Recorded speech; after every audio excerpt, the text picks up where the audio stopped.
Welcome to our channel. నేను Yagnamurthy. Johnny భాష ఆ కేసు ప్రస్తుతం కోర్టులో ఉన్న విషయం తెలిసిందే.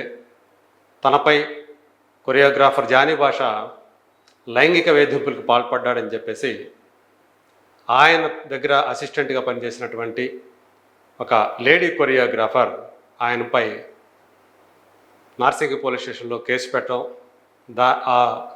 దానిపై దర్యాప్తు చేసినటువంటి పోలీసులు ఆయన అదుపులోకి తీసుకొని రిమాండ్కి తరలించడం, తదుపరి ఆయన బెయిల్ మీద విడుదల బయటికి రావడం మనం అందరం కూడా చూసాం. అయితే ఇప్పుడు జానీ భాష తరపున వకాల్తా పుచ్చుకున్నట్లుగా big boss fame anchor Shekhar Basha ఆయన తరపున మీడియాతోటి మాట్లాడుతూ ఉండటం, రీసెంట్గా ఎవరైతే బాధితురాలు ఉన్నారో జానీ భాష కేసు విషయంలో ఆమె అతని మీద, శేఖర్ భాష మీద తన పరువుకి భంగం కలిగిస్తున్నాడు, అలాగే తన వ్యక్తిగత కాల్ డేటాని సేకరించి అవి మీడియాకి లీక్ చేస్తున్నాడు అని చెప్పేసి ఈరోజు నార్సింగి పోలీస్ స్టేషన్లో కేసు పెట్టడం. ఈ కేసు అంటే మరో కోణంలోకి మారిందని చెప్పేసి చెప్పుకోవచ్చు. సో ఒక మేల్ యాక్టివిస్ట్గా పేర్కొనేటువంటి తనను తాను సంబోధించుకునేటువంటి శేఖర్ భాషపై ఇప్పుడు ఆమె బాధితురాలు కేసు వేయటం అనేది చర్చనీయాంశమైంది. యాక్చువల్గా ఈ కేసు అంటే శేఖర్ భాష ఏదైతే ఏ కేసు గురించి అయితే జానీ భాష విషయంలో ఆయన వెనకేసుకొస్తూ మీడియాతో మాట్లాడుతూ ఉన్నాడో, మీడియాకి ఇంటర్వ్యూలు ఇస్తూ ఉన్నాడో, అదంతా ఉద్దేశపూర్వకంగానే చేస్తూ ఉన్నాడు. తన కేసులో నిందితుడితోటి సంబంధాలు పెట్టుకొని, అలాగే ఆయన భార్య, అలాగే ఆయనకు సంబంధించిన వాళ్ళతోటి కాంటాక్ట్స్ పెట్టుకొని తన పర్సనల్ కాల్ డేటాని ఆయన రికార్డ్ చేసి తన పరువుకి భంగం కలిగిస్తున్నాడు. అది ఏదైతే తనకు ప్రైవసీ అనేది ఏదైతే ఉందో దానికి భంగం కలిగిస్తున్నాడు అంటూ బాధితురాలు కేసు వేశారు. మొదటి నుంచి కూడా ఈ కేసుకు సంబంధించి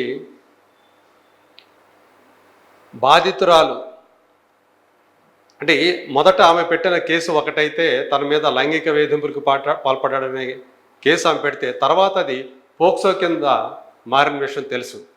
పోలీసుల దర్యాప్తులో భాగంగా ఆమె ఎప్పుడైతే ఈ ఘటనలు జరిగినాయని చెప్పేసి ప్రస్తావించారో తన ఫిర్యాదులో, ఆ సమయానికి చూసుకుంటే ఆమె మైనర్ కావడంతో ఇది పోక్సో కింద వర్తిస్తుందనే ఉద్దేశంతో పోలీసులు పోక్సో కింద కేసును మార్చడం, దరిమిలా ఈ కేసు ఇంకా సీరియస్నెస్ని సంతరించుకోవడం మనందరికీ తెలుసు.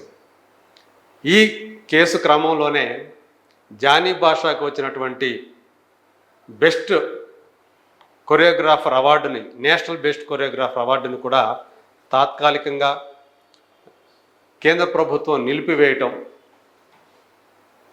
నిజానికి ఆ అవార్డు తీసుకోవడానికి మధ్యంతర బెయిల్ కూడా పొందినటువంటి జానీ భాష తాత్కాలికంగా రద్దు అవడంతో ఆ పురస్కారం తను మళ్ళీ దాన్ని రద్దు చేసుకొని తను ఏదైతే మధ్యంతర బెయిల్ని పొందారో దాన్ని విరమించుకొని ఉపసంహరించుకొని ఆ రెగ్యులర్ బెయిల్కి అప్పీల్ చేసుకొని సో ఆ బెయిల్ పొందారు.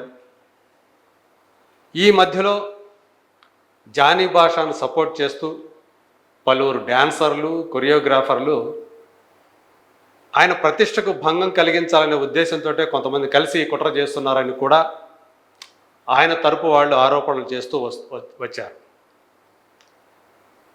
జానీ భాష దగ్గర అసిస్టెంట్గా పనిచేసిన ఆమె పుష్ప సినిమాకి సంబంధించి పనిచేస్తున్నప్పుడు, కొరియోగ్రఫీ చేస్తున్నప్పుడు అక్కడ తను జానీ భాష వచ్చి ఆమె మీద అనుచితంగా ప్రవర్తించాడు. దాంతో ఆమె ఈ కేసు పెట్టారు. తనకి యూనియన్లో dancers and dance masters union ఏదైతే ఉందో అందులో సభ్యత్వం రాకుండా చూడటానికి జానీ భాష ఉద్దేశపూర్వకంగా ప్రయత్నిస్తూ ఉన్నాడు, తనకు ఆటంకాలు కలిగిస్తున్నాడు, తను సొంతంగా కొరియోగ్రాఫర్గా మారటానికి అవకాశాలు లేకుండా చూస్తున్నాడు అని చెప్పేసి ఆమె తన ఫిర్యాదులో ఆరోపించారు బాధితురాలు. సో అలాంటి ఆమె ప్రస్తుతం ఆమె వయసు 22 సంవత్సరాలు మాత్రమే. ఈ క్రమంలో జానీ భాషని సపోర్ట్ చేస్తూ శేఖర్ భాష తీసుకున్నటువంటి ఆ స్టాండ్ ఏదైతే ఉందో అది కొంత వివాదాస్పదమైందని కూడా చెప్పాలి. ఒకవైపు పోష్ కమిటీ, తెలుగు చిత్ర పరిశ్రమ తరపున ఏర్పాటైనటువంటి లైంగిక వేధింపుల నిరోధక ప్యానెల్ ఏదైతే ఉందో ఆ ప్యానెల్ కూడా జానీ భాషనే దోషిగా నిర్ధారించుకొని బాధితురాల వైపు, లేడీ కొరియోగ్రాఫర్ వైపు నిలబడటం మనం చూసాం. రీసెంట్గా జానీ భాషకు సంబంధించి ఆ పోస్ట్ కమిటీకి చైర్పర్సన్ అయినటువంటి యాంకర్ ఝాన్సీ చేసినటువంటి సోషల్ మీడియాలో పెట్టినటువంటి పోస్టు కూడా చర్చనీయాంశమైంది. అది తన కేసుకు సంబంధం లేనటువంటి వేరే కేసుకు సంబంధించినటువంటి అంశమని, అయినా కానీ లైంగిక వేధింపుల కేసుకు ముడిపెట్టి కొంతమంది ఇలాంటి కుట్రలు చేస్తున్నారు అని చెప్పేసి జానీ భాష తన ఆవేదన వ్యక్తం చేశారు. మరి ఈ క్రమంలో ఇలాంటి విషయం జరుగుతున్నప్పుడు జానీ భాష తన ప్రెసిడెంట్షిప్ కూడా ఆ డ్యాన్స్ మాస్టర్స్ యూనియన్కి అప్పటిదాకా ప్రెసిడెంట్గా ఉన్నటువంటి ఆయన ఈ కేసు కారణంగానే ఆ అధ్యక్ష పదవి నుంచి దిగిపోవాల్సి వచ్చింది. ఆయన ప్లేస్లో వేరే వాళ్ళు తాత్కాలికంగా ఆ పదవి బదులు చేపట్టారు. తర్వాత ఎన్నికలు కూడా జరిగాయి. తనకు తెలియకుండా ఎన్నికలు జరుపుతున్నారని చెప్పేసి ఈయన కోర్టులు మెట్లెక్కారు జానీ భాష. కానీ ఆ కేసుని కోర్టు కొట్టివేసింది. దానికి సంబంధించే యాంకర్ ఝాన్సీ కూడా పోస్ట్ పెట్టారని చెప్పేసి సమాచారం. మరి ఒక రకంగా చెప్పాలంటే ఏ కేసు కారణంగా ఆయన అధ్యక్ష పదవి కోల్పోవాల్సి వచ్చిందో ఆ కేసుకు సంబంధించి వచ్చినటువంటి తీర్పుని ఆమె అంటే స్పష్టంగా ఉదాహరించకుండా ఇండైరెక్ట్గా చెప్పడం వల్లే ఇంకొక రకంగా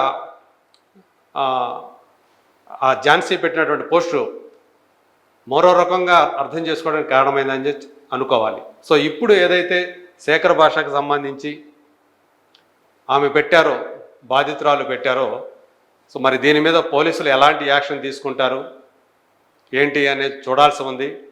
సో అక్కడ ఉద్దేశపూర్వకంగా తన పరువుకి భంగం కలిగిస్తూ మీడియాలో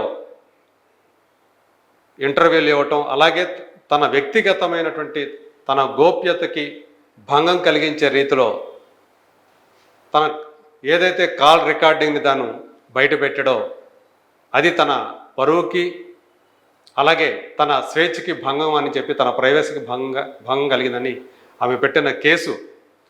మరి దీనిపై శేఖర్ భాష ఎలా స్పందిస్తాడు, పోలీసులు ఆయన అదుపులోకి తీసుకుంటారా, ఇవన్నీ కూడా రాబోయే కొద్ది గంటల్లో మనకి తెలిసే అవకాశం ఉంది. మరి చూద్దాం శేఖర్ భాష ఈ కేసు నుంచి తప్పించుకుంటాడా లేదా అనేది.